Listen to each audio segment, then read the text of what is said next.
भारतामध्ये आणि महाराष्ट्रामध्ये आता सध्या दोन प्रकारचे लोक आहेत. आता पहिले लोक असे आहेत का ते मंत्री आहेत आणि काही जर आमदार आहेत, काही खासदार आहेत, पण त्यांना खासदारकीचं परत तिकीट नको आहे. किंवा काही मंत्री आहेत आणि काही आमदार आहेत, पण त्यांना सुद्धा खासदारकीचं तिकीट नको आहे. आणि काहींना आता ते खासदार आहेत पण त्यांना तिकीट भेटेल का नाही याची त्यांना गॅरंटी नाही आणि त्याच्यामुळे ते आता सध्या लॉबिंग करत आहेत. आणि म्हणजे असे मित्रांनो आता आपण बघितलं तर असे दोन्ही प्रकारचे एक म्हणजे आपल्या जर समजा गावठी भाषेमध्ये म्हणलं तर एक साधारण तृप्त आत्मा आणि एक अतृप्त आत्मा. तर अशा दोन प्रकारचे आत्मे सध्या लोकसभेच्या निवडणुकीमध्ये आपल्याला भरकटताना दिसत आहेत. आता त्याची कारणं पण तशी आहे. काहींना वाटतंय का मला खासदार व्हायचंय, मला केंद्रात जायचंय, आणि काहींना वाटतं मी राज्यामध्येच आहे, कशाला त्या भानगडीत पडायचं आणि कशाला त्या राज्याच्या बाहेर जायचं, आणि जर मी समजा निवडणूक लढलो आणि मी जर जिंकलो नाही तर झाली ना पंचायत, मग आता जेवढे आहे समाजामध्ये काय लाज लज्जा इज्जत वगैरे ती सगळी जायची, अशी सध्या सगळ्यांची अवस्था आहे. आणि तशीच अवस्था आता 5 जणांची झालेली आहे आणि ती झालेली आहे एकनाथ शिंदे गटातील. आता ह्या एकनाथ शिंदे गटाच्या 5 खासदारांमध्ये एकदम अस्वस्थता आहे. आता ती काय आहे? आता कारण आपल्याला माहिती आहे का भाजपला महाराष्ट्रामध्ये 45 खासदार निवडून आणायचे आहेत. आणि भाजपचं कसं आहे, भाजपनं सांगितलेलं आहे आम्हाला बाकी काही देणं घेणं नाही आहे, जो निवडून येईल त्याला तिकीट, भले तो कोणत्याही पक्षाचा असो.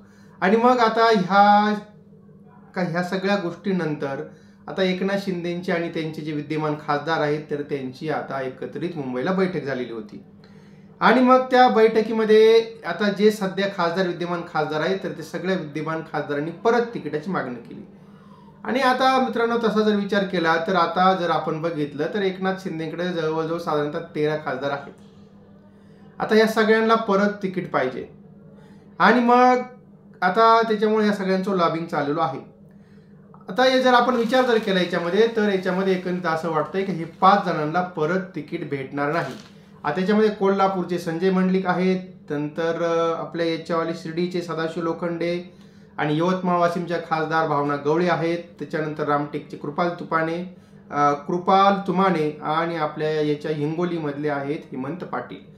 आता यांना काही तिकीट भेटणार नाही का जवळजवळ हे असं गॅरंटेड झालेलं आहे. आणि मग आता त्याच्यामुळे त्यांनी लॉबिंग चालू केलेलं आहे.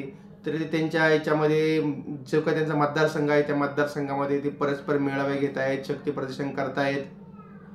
आणि मग अशा प्रकारे या न त्या प्रकारे आता एकनाथ शिंदेवरती यांचा दबाव टाकण्याचा जो प्रोग्राम आहे तो प्रोग्राम आता चालू झालेला आहे. आणि पण एकंदरीतच आता हे जे 5 जण आहेत तर या 5 जणांच्या तिकिटाचं आता सध्या काय म्हणजे या लोकांना तिकीट भेटेलच याची गॅरंटीच नाहीये. आणि दुसरं असं झालेलं आहे का जे आता महाराष्ट्राच्या विधानसभेमध्ये जे कोणी आमदार आहेत ते सुद्धा धास्तावलेत. आता आपण बघितलं असेल बघा, आता काँग्रेसने रवींद्र धंगेकरांना साधारणतः तिकीट दिलेलं आहे. आता ते आमदार आहेत पण त्यांना काँग्रेसने लोकसभेचं तिकीट दिलं आहे. त्यानंतर आपण बघितलं असेल सुधीर मुनगंटीवार का यांना सुद्धा आता ते विद्यमान सरकारमध्ये मंत्री आहेत, आमदार आहेत, आणि तरी सुद्धा त्यांना लोकसभेचं तिकीट दिलेलं आहे. आता ह्या सर्वांना जायचं नाही, बऱ्याच जणांना लोकसभेला जायचं नाहीये, पण आता वरून वरिष्ठांचा आदेश आल्यानंतर मग त्यांना जावंच लागतंय. आणि त्याच्यामुळं मग असं झालेलं आहे का आता मी आपल्याला पहिलं सांगितलं ना त्याप्रमाणे ज्यांना तिकीट पाहिजे पर ते सुद्धा धास्तावलेले आहेत मला तिकीट भेटतं का नाही. आणि जे आता सत्तेमध्ये आहेत किंवा जे आता महाराष्ट्र राज्याच्या विधानसभेमध्ये काही लोक आमदार असतील, काही मंत्री असतील, ते सुद्धा धास्तावलेले आहेत का बाबा मला वरून म्हणजे वरिष्ठ पातळीवरून मला लोकसभेची निवडणूक लढवायला तर सांगणार नाही ना.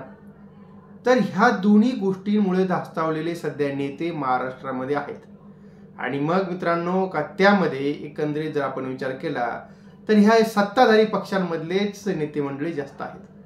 आणि आता आपण बघितलं मित्रांनो तसं काय एकनाथ शिंदे गटातले जे आता जे खासदार आहेत त्यातले 5 जणांना तिकीट भेटणार नाही हे जवळजवळ नक्की झालेलं आहे.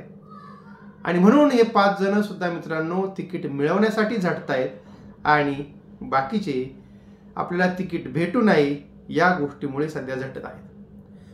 आता ही एकंदरीत अशी महाराष्ट्रामधली मित्रांनो सध्याची परिस्थिती आहे. आणि तेव्हा एकंदरीत मित्रांनो, जर आपल्याला माहिती चांगली वाटली असेल, व्हिडिओ जर चांगला वाटला असेल, तर आपण आपल्या व्हिडिओ लाईक करा, शेअर करा आणि आपण आपल्या चॅनलला सबस्क्राईब करायला बिलकुल विसरू नका.